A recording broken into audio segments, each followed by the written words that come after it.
Pemirsa Intens Investigasi, hancur, haru, dan meledak. Mungkin kata itulah yang seolah pas untuk menggambarkan tangis histeris Sarwenda yang pecah di hadapan Denny Sumargo saat melakukan podcastnya yang tayang beberapa waktu yang lalu. Sukses memicu gelombang tsunami baru dalam pusaran konfliknya dengan sang mantan suami, Ruben Onsu. Sebuah respons balasan yang tak terduga justru akhirnya datang dan meluncur dari kubu Ruben Onsu. Melalui kuasa hukumnya, Ruben memberikan tanggapan menohok terkait apa yang diungkapkan Sarwenda dalam podcast Denny Sumargo. Lantas, tanggapan menohok seperti apa yang dilontarkan oleh kuasa hukum Ruben, Minola Sebayang, usai melihat Sarwenda berlinang air mata memberikan klarifikasinya? Bagaimana pula reaksi tajam pihak Ruben saat mendengar permintaan maaf dari Sarwenda yang menyesal telah memberikan contoh buruk di media sosial demi menjaga mental anak-anaknya? Dan yang paling mengejutkan, Minola juga memberikan jawaban telak terkait pernyataan Sarwenda agar Ruben membuatkan rekening khusus untuk nafkah anak-anaknya.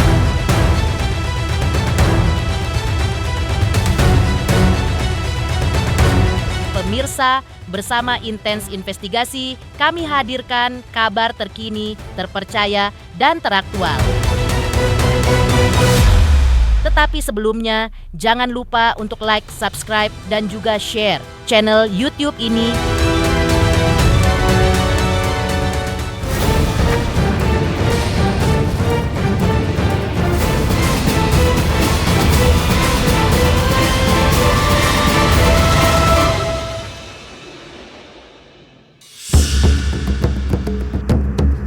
Babak baru yang semakin memanas agaknya benar-benar terjadi dari kisruh pasca perceraian antara Ruben Onsu dan Sarwenda.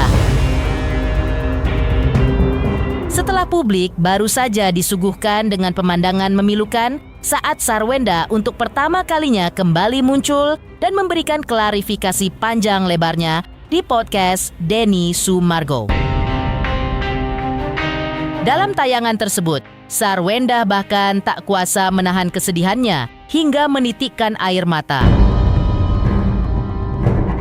Mengetahui hebohnya tangis dan rentetan klarifikasi yang dilontarkan sang mantan istri di ranah publik, kubu Ruben Onsu rupanya enggan tinggal diam dan langsung memberikan pernyataan lewat kuasa hukumnya, Minola Sebayang. Yang pasti, ngapain Ruben pinjol kalau dia bisa pinjam ke bank gitu. Ya, jadi itu yang perlu kami sampaikan. Dan kalau memang misalnya dia yang pinjolnya Ruben misalnya datang ke rumahnya dia, kan berarti kan pinjolnya kan sekarang nih. Kan kemarin nggak ada pinjol, ya berarti sekarang nih pinjolnya setelah berpisah. Kan nggak mungkin juga Ruben memberikan alamat rumah Cilandak.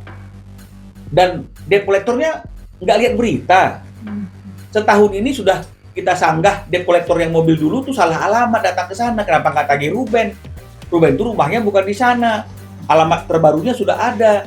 Kerjanya di stasiun televisi.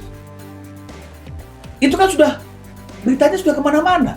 Ini nggak lihat berita nih debt collectornya masih datang ke rumah yang Ruben jelas-jelas nggak ada di tempat itu. Kan harusnya semua orang tahu bahwa Ruben sudah bercerai dan Ruben nggak tinggal sama lagi dengan S. Ngapain itu? Pinjol datang ke rumah yang bukan rumahnya Ruben gitu loh. Pakai logika aja, because law is logic. Kan saya selalu bilang, hukum itu logika. Buktikan kalau memang Ruben selingkuh. Emangnya sekarang ada nih ceritanya Ruben itu setelah bercerai terus dekat dengan orang lain? Kan kemarin kita sudah bilang, Ruben itu juga salah satu endorse tempat tidur, kasur. Jadi akhirnya dicerahin kasur, nanti dibilang kasur-kasur pun pengantarnya diomongin loh. Ini kan dalam proses pembuktian yang ada relevansinya. Kan Ruben kan endorse kasur. Makanya kita bilang kasur yang ada di kamarnya yang sekarang itu, yang kemarin dipakai untuk pijit-pijit. Itu juga endorse-nya Ruben. Jadi kalau misalnya kemudian sebagai dia endorse, kemudian dia dapat kasur dan karena sudah pindah, karena sudah pisah pun kasurnya atau rumahnya lagi dibangun renovasi, kasurnya itu di tempat, apa kaitannya dengan selingkuh gitu loh. Karena saya sudah bilang loh, sebelum ada isu selingkuh, sebelum ada isu ada kasur, kan saya sudah bilang dia endorse kasur, betul nggak? Betul kan? Jadi kan nggak ada dusta di antara kita kan, begitu artinya. Jadi kalau kenapa dibilang selingkuh, buktikan dong kalau memang dia selingkuh. Karena kalau suatu tuduhan yang tidak dapat dibuktikan itu fitnah. Dan sekali lagi, kita ini kan persoalannya kan mengenai masalah anak. Anak yang tidak bisa berkumpul bersama Ruben. Kok larinya ke selingkuh, dugaan selingkuh. Itu kalau pas masalah perceraian, oke, kan gitu artinya. Ini kan sudah lewat masanya. Gitu. Apalagi memang itu tidak bisa dibuktikan. Masa gara-gara Ruben ada dapat kasur dari orang yang mengendorse dia, terus saya merubahnya dia selingkuh. Ini kan kejauhan. Ya. Clear ya tentang kasur ya.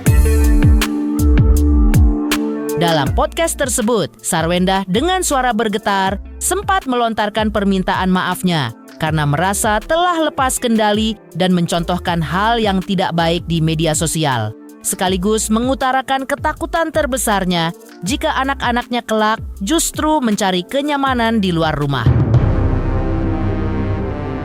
Merespons ketakutan dan permintaan maaf sang mantan istri Ruben tersebut, Minola Sebayang pun memberikan tanggapannya. Komunikasi dia dengan mantan istrinya itu tidak pernah clear, tidak pernah memberikan suatu dampak yang bermanfaat bagi dia untuk bisa bertemu dengan anaknya, dan menurut Ruben sulit sekali berkomunikasi dengan kamu. Wajar nggak kalau misalnya kemudian Ruben menunjuk seorang pengacara untuk membela kepentingan hukumnya agar dia bisa mendapatkan hak untuk bertemu dengan anaknya? Di mana salahnya di sini? Baik secara etik maupun hukum, di mana salah? Apa ada orang yang gila yang komunikasinya enak-enak tapi kemudian dia suruh pengacara yang menjadi jembatan untuk komunikasi? Nggak ada. Ini pasti karena komunikasinya itu tidak berjalan dengan baik dan Ruben merasa ini kok muter-muter terus, kan begitu artinya. Kok nggak ada satu penjelasan dan omongan yang sama-sama paham gitu loh. Sehingga akhirnya karena mentok terus ya Ruben tentu dong dia tunjuk kuasa hukum untuk memperjuangkan haknya dia. Di sini di mana salahnya? Baik secara etik maupun hukum. Kalau udah ada kuasa hukum, ya kuasa hukum yang bicara dong. Tak berhenti sampai di situ, puncak dari serangan balasan kubu Ruben Onsu bermuara pada satu isu yang paling sensitif, yaitu nafkah anak. Dalam klarifikasinya, Sarwenda sempat menantang, sekaligus meminta agar kedepannya pihak Ruben Onsu membuatkan rekening khusus yang dipegang langsung oleh anak-anaknya, agar tidak ada lagi sistem tagih-menagih. Menanggapi permintaan pembuatan rekening khusus tersebut, Minola Sebayang memberikan respons yang sangat tegas. Ayolah, tetap mau rekening anak-anak, mau rekening siapa-siapa, tapi yang mengelola pasti adalah orang dewasanya. Ya, jadi kita harus tertib dalam hal menggunakan keuangan karena semua harus dipertanggungjawabkan. Karena kita sudah tidak terikat suami istri lagi.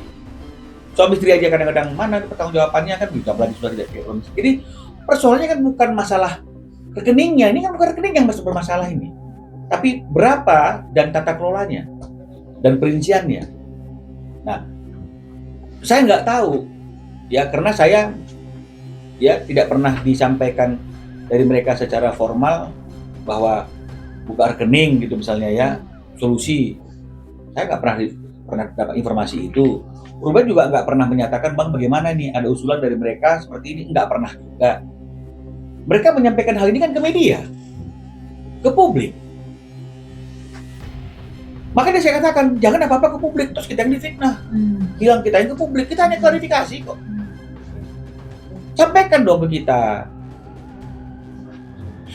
Berarti Bensu belum. Iya. Kan saya sudah sampaikan. Dia belum iyalah. Dengarnya dari masyarakat lagi kan gitu. Akhirnya dulu pernah kok nanti tunjukkan lagi.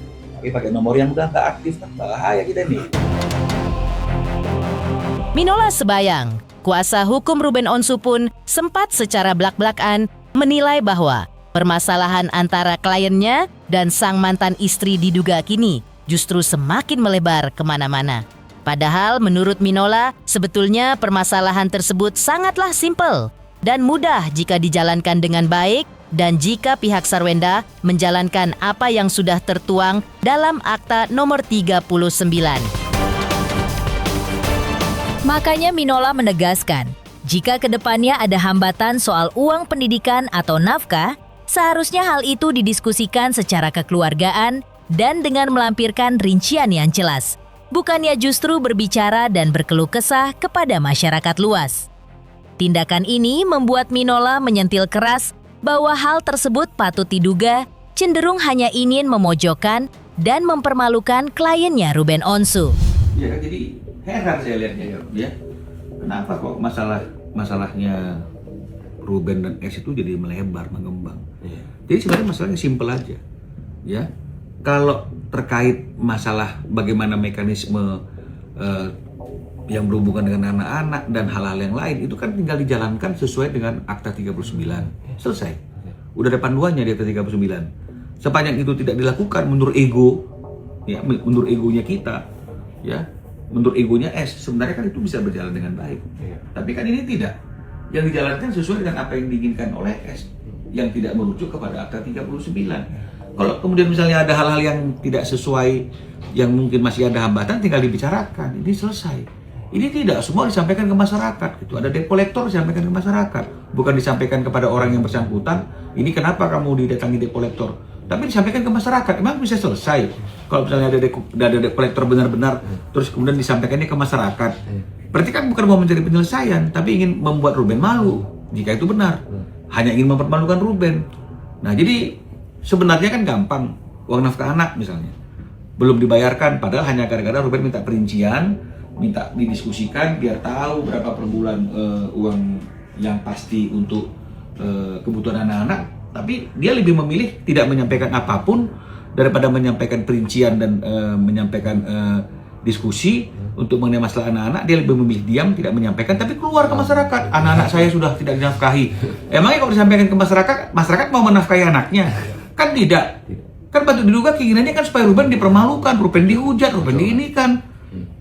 Kalau memang anaknya mau dinafkahi, ngomongnya ke siapa? Ke Ruben dong, bukan ke masyarakat. Nah, jadi inilah yang kadang-kadang masyarakat nggak paham. Nah, kalau kita ngomong begini, dianggap kita yang berkoar-koar. Padahal yang kita bahas ini adalah sesuatu yang sudah menjadi pembahasan di ruang publik yang disampaikan oleh mereka. Betul nggak? Kan kalau mengenai masalah nafkah, menyampaikannya kemana supaya dapat? Ke Ruben, bukan ke masyarakat. Kalau mengenai masalah hal-hal yang lain, masalah debt collector, kalau memang betul-betul ada, disampaikannya kemana? Ke Ruben, bukan ke masyarakat. Nah, jadi kalau pilihannya disampaikan ke masyarakat, apa dong? Kalau nggak hanya ingin mempermalukan Ruben, kalau tidak hanya ingin memojokkan Ruben. Nah, sekarang ketika kita klarifikasi, dianggap kita yang memojokkan, kita yang framing.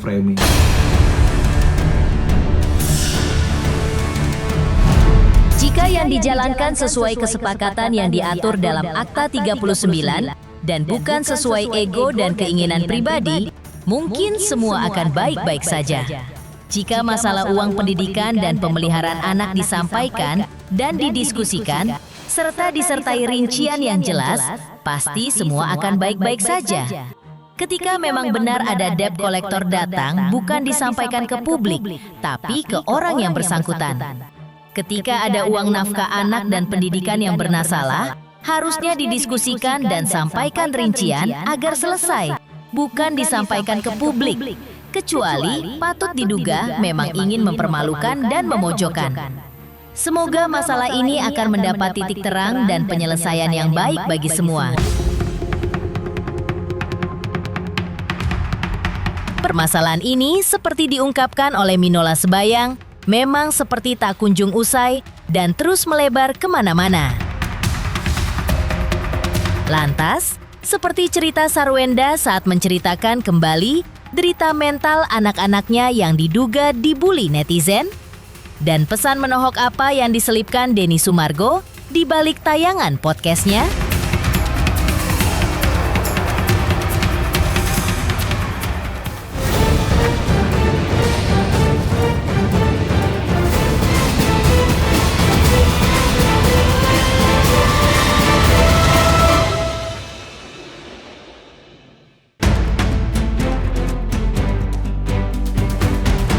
Setelah sekian lama memilih diam dan menahan diri dari riuhnya media sosial, pertahanan seorang Sarwendah akhirnya runtuh juga.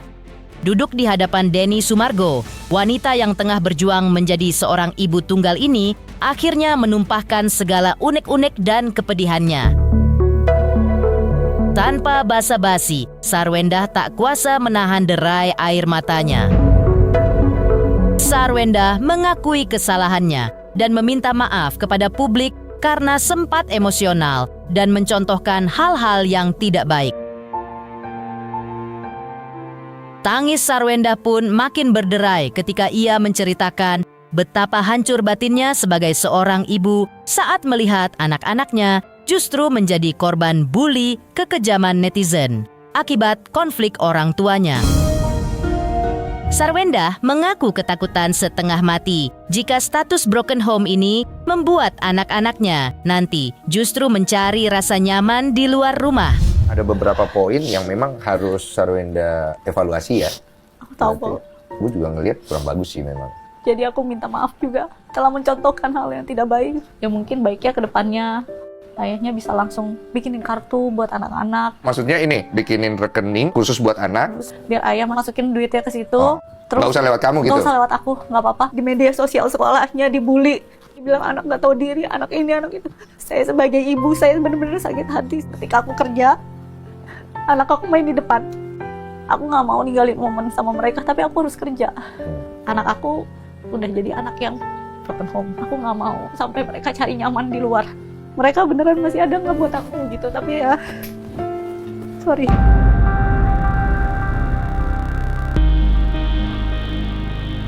Sementara itu, Denny Sumargo yang menyaksikan langsung hancurnya hati seorang ibu yang tengah berjuang untuk kedamaian anak-anaknya pun tak tinggal diam.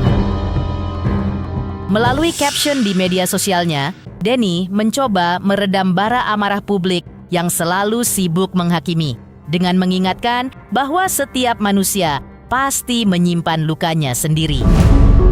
Kalau kebencian dan kemarahan bisa membuat dunia menjadi lebih baik, mungkin saya sudah berhenti menyembah Tuhan. Gua lupa kapan pertama kali gua menemukan kalimat itu atau siapa yang menyampaikannya. Tapi kalimat itu yang membuat cara gua melihat hidup tidak sama lagi.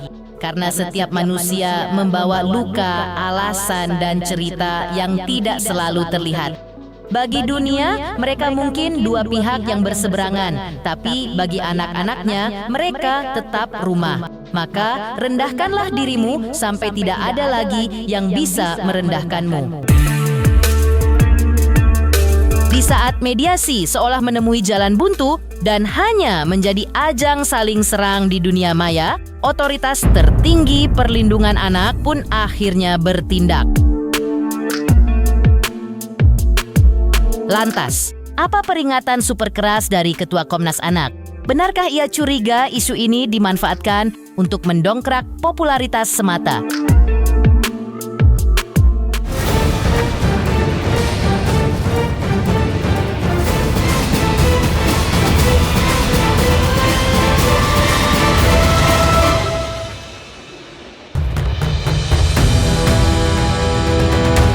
Melihat pertunjukan saling bongkar aib dan saling serang narasi yang terus menggelinding bak bola salju, Ketua Komnas Perlindungan Anak, Agustinus Sirait, akhirnya turun gunung memberikan wejangan sekaligus teguran keras.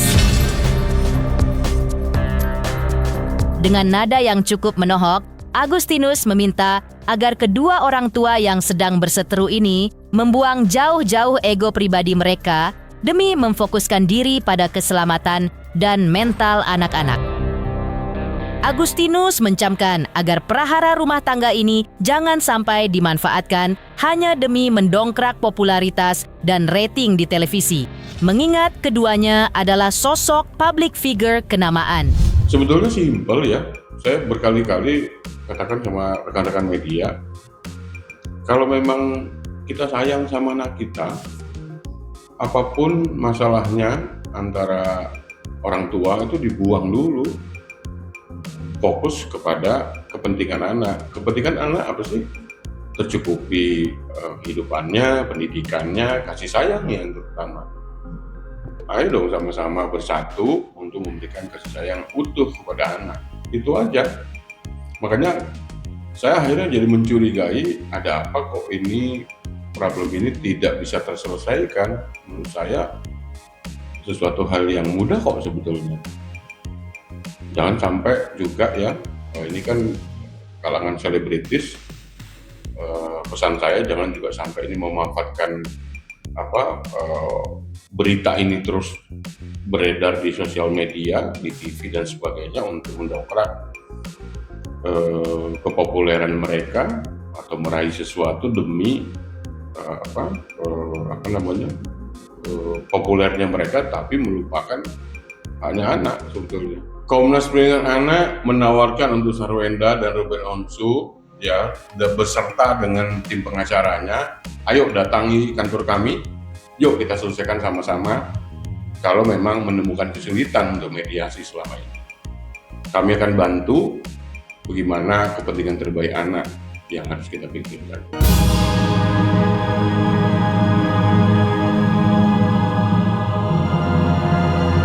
Pemirsa Intens Investigasi, jangan lupa saksikan terus Intens Investigasi. Dan pastikan jangan lupa untuk like, subscribe, dan juga komen. Terima kasih juga atas kesetiaan pemirsa atas pencapaian jumlah subscriber yang kini menuju 4 juta subscriber channel Intens Investigasi.